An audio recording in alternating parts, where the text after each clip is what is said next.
નમસ્કાર દોસ્તો. હીરા ઘસુ આ શીર્ષકની પાછળ ક્યાંક થોડુંક રહસ્ય છુપાયેલું છે.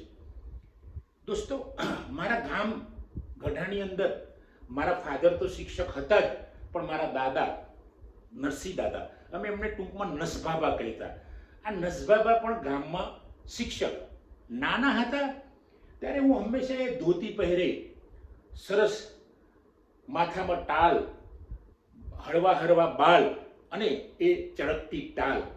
આ નસબાબા એટલે કે આ હીરા ઘસુ તો પછી નામ પડ્યું એમનું.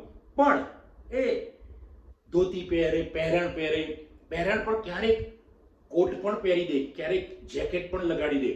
અલગ અલગ એમના શોખ, સદાય હસતો ચહેરો અને બાળકો સાથે પ્રેમ જબરજસ્ત. એટલે મારા દાદા હતા એટલે હું લગભગ રોજ એમને નાનો હતો, ભણતો નહોતો એ પહેલા એમને મળું તો આ નસબાબા એટલે કે દાદાને હું પૂછતો કે દાદા તમે શું કરો છો? તો કે હું હીરા ઘસું છું. તો નવાઈ લાગે કે હીરો ક્યાં છે. હીરાની પણ એ વખતે જરા ખબર ના પડે, પણ એક ખબર હોય કે ભાઈ વિંટીની અંદર કંઈક નદીનો આવતો હોય અને હીરો કહેવાય. મેં કીધું બાબા હીરો ક્યાં ઘસો છો તમે બતાવો અમને. તો નસબાબા મરક મરક હસતા હતા કે તને હું નિશાળમાં લઈ જઈશ પછી તને ખબર પડશે. મિત્રો, બન્યું એવું કે અમારો પ્રવેશ થયો મિત્રોનો બધાનો પહેલા ધોરણમાં, અને પછી મેં કીધું નસબાબા તમે હીરા ક્યાં ઘસો છો? કે આ બધા હીરા જ છે મારા.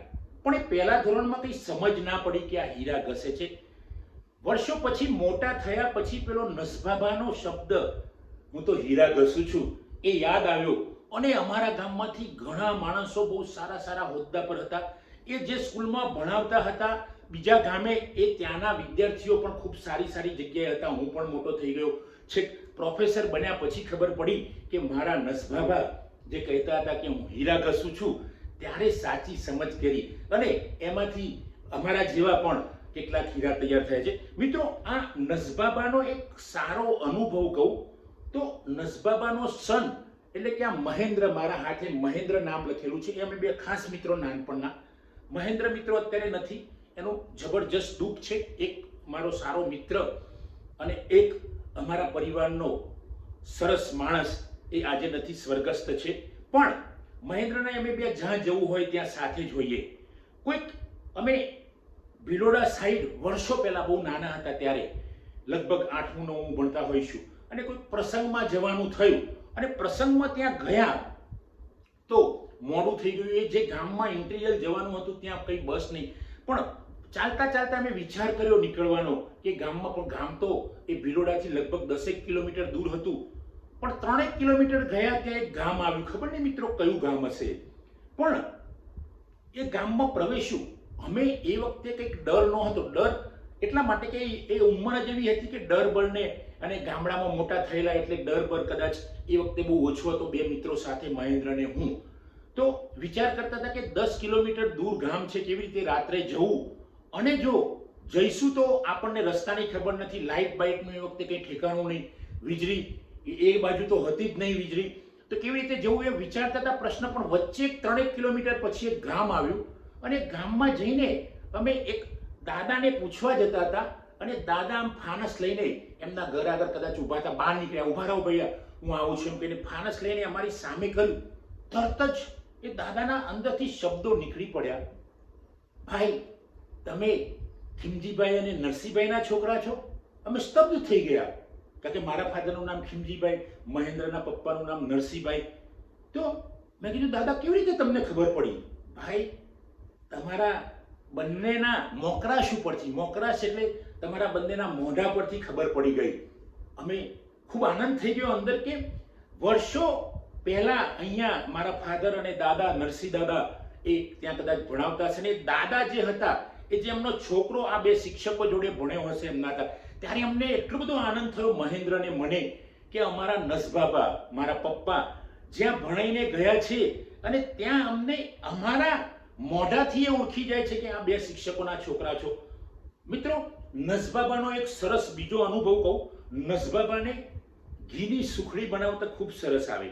એ સુખડી બનાવે એટલે એમને બધા છોકરાઓ બેઠા હોય, રમતા હોય. મહેન્દ્ર, હું, ડીજી હોય, મોતી હોય, અમારા જે જૂના મિત્રો હતા મોહન હોય, આ બધા મિત્રો મેં રમતા હોય ત્યારે એ બૂમ મારીને બોલાવતા, આવો લે, આવો છોરો, આવો આવો. તો બોલો ભાભા, અમે એમને ભાભા જ કહીએ દાદાને, પેલો સુખડી ખાઓ. સરસ પીસ પાડેલા હોય જબરજસ્ત, ને મોઢામાં મૂકી, એટલે ખૂબ આનંદ, આખો અલૌકિક સ્વાદ. કદાચ એ નસબાબાના હાથે બનેલી સુખડી હતી એટલે, અથવા તો નસબાબાની સુખડી બનાવવાનો.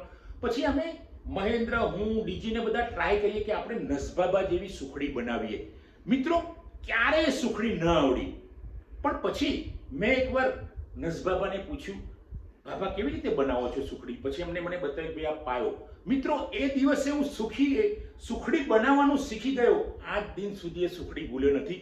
સુખડી બનાવવામાં મારી માસ્ટરી આવી ગઈ છે પેલા નસબાબા, મારા પપ્પાના પણ કાકા થાય એવા નસબાબા જોડેથી હું શીખ્યો. આ કેવું કોઇન્સિડન્સ મિત્રો, કારણ કે એક જ સ્કૂલમાં મારા દાદા અને મારા પપ્પા બંને જોડે હું ભણીને સ્કૂલમાંથી નીકળ્યો. ખૂબ આનંદ આવતો હતો.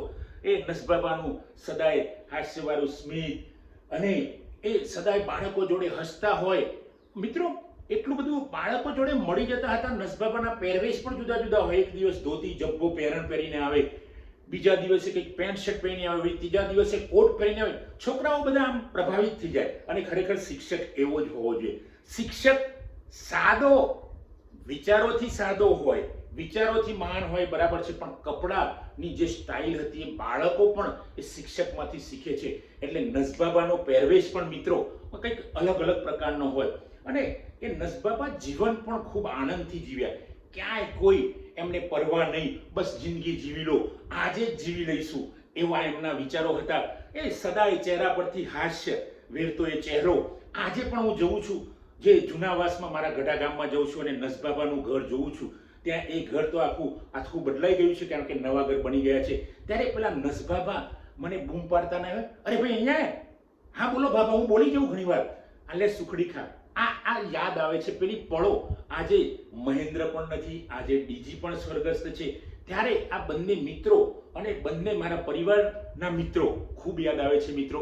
તો આવા નસબાબા જેવા સાહેબ, આ હીરા ઘસુ, જબરજસ્ત હીરા ઘસ્યા. અને એમણે જે હીરા ઘસ્યા છે તો પરદેશમાં પણ આજે છે. કોઈ કલેક્ટર છે, કોઈ ડોક્ટર છે, કોઈ ડીએસપી છે, કોઈ મિત્રો વિમાનની અંદર સફર કરી રહ્યું છે, કોઈ મિત્રો એવા છે કે જેમણે મોટી હોસ્પિટલ બનાવી દીધી છે, કોઈ સાયન્ટિસ્ટ બની ગયો છે. તો આ હીરા ઘસુ છે આ સાયન્ટિસ્ટ બનાવનારને, આ હીરા ઘસુ છે આઈએએસ બનાવનાર, આ હીરા ઘસુ છે ડોક્ટર બનાવનાર.